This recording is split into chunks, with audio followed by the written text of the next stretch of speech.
If you've been scrolling through page after page of home theater speaker bundles, weighing the price tags against the hype, and still can't decide which set actually gives you the kind of cinema feel you want without turning your living room into a noisy lab, this review is going to clear that up. I'm going to walk through the whole Klipsch Reference 5.1 bundle the way a regular guy would, looking at how the pieces fit together in a real house, what everyday listening sounds like, and where the money really goes.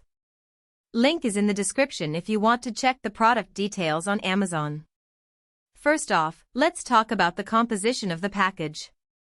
You're getting two R26FA floor-standing speakers, two R41M bookshelf units, an R25C center channel, and the R12SW subwoofer. On paper that looks like a lot of hardware, and it is.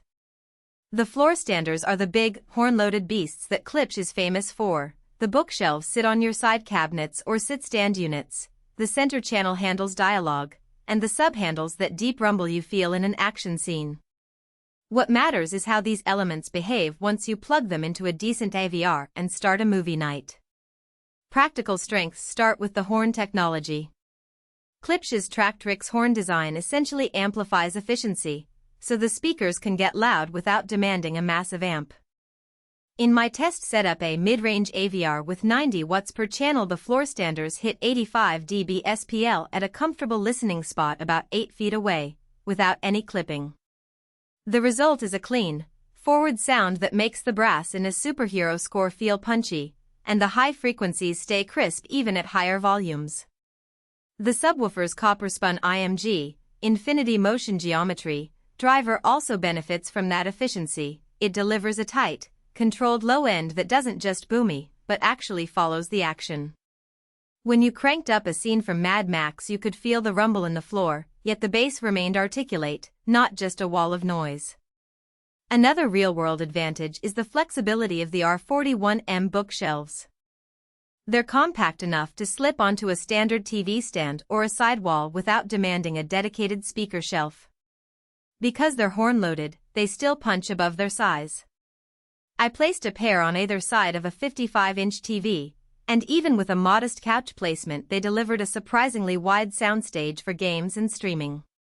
The center channel, which is often the weak link in many home theater kits, performed solidly. Dialogue was clear and stayed anchored to the screen, something that matters when you're watching a dialogue-heavy drama like The Crown. The LTS, linear travel suspension, tweeters in each speaker gave a smooth high-frequency response without the harshness that some cheap dome tweeters produce. Now, no system is perfect, and the Klipsch bundle has a few practical trade-offs you should be aware of before clicking Add to Cart. The first is the aesthetic. These speakers have a vintage, high-gloss finish that looks great in a modern home theater but can clash with more minimalist core. The floor standers in particular are tall and heavy, each weighs about 15 kg, so moving them through doorways or upstairs can be a chore. If your house has narrow hallways or you anticipate swapping speaker placements frequently, you might find the weight a nuisance. Secondly, the system is tuned for a forward-facing sound that emphasizes brightness. That's great for movies, but if you also use the same setup for critical music listening, you may notice the highs are a touch aggressive on certain tracks. I tried a few jazz recordings, and the cymbals felt a bit in your face. That's not a flaw per se, it's a design choice that suits cinema enthusiasts but may not satisfy audiophiles seeking a neutral signature. Another hidden trade-off concerns the subwoofer's placement.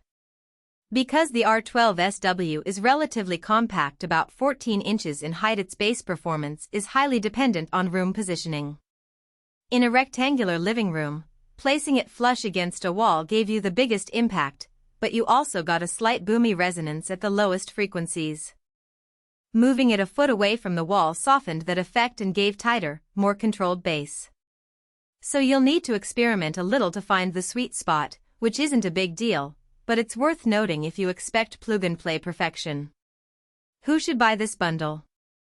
If you're a movie lover who wants a full immersive experience without buying separate components, and you have a dedicated space where you can position floor standers and the subwoofer properly, the Klipsch Reference 5.1 is a solid choice. It shines in rooms where the speakers can breathe. Think a dedicated home theater or a large living room with enough wall space for the floor standers.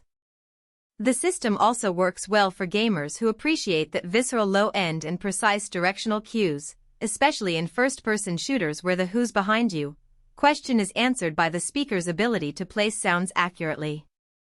On the other hand, if you live in a smaller apartment, have limited floor space, or plan to hide the speakers behind decorative panels, you might want to consider a more compact 2.1 or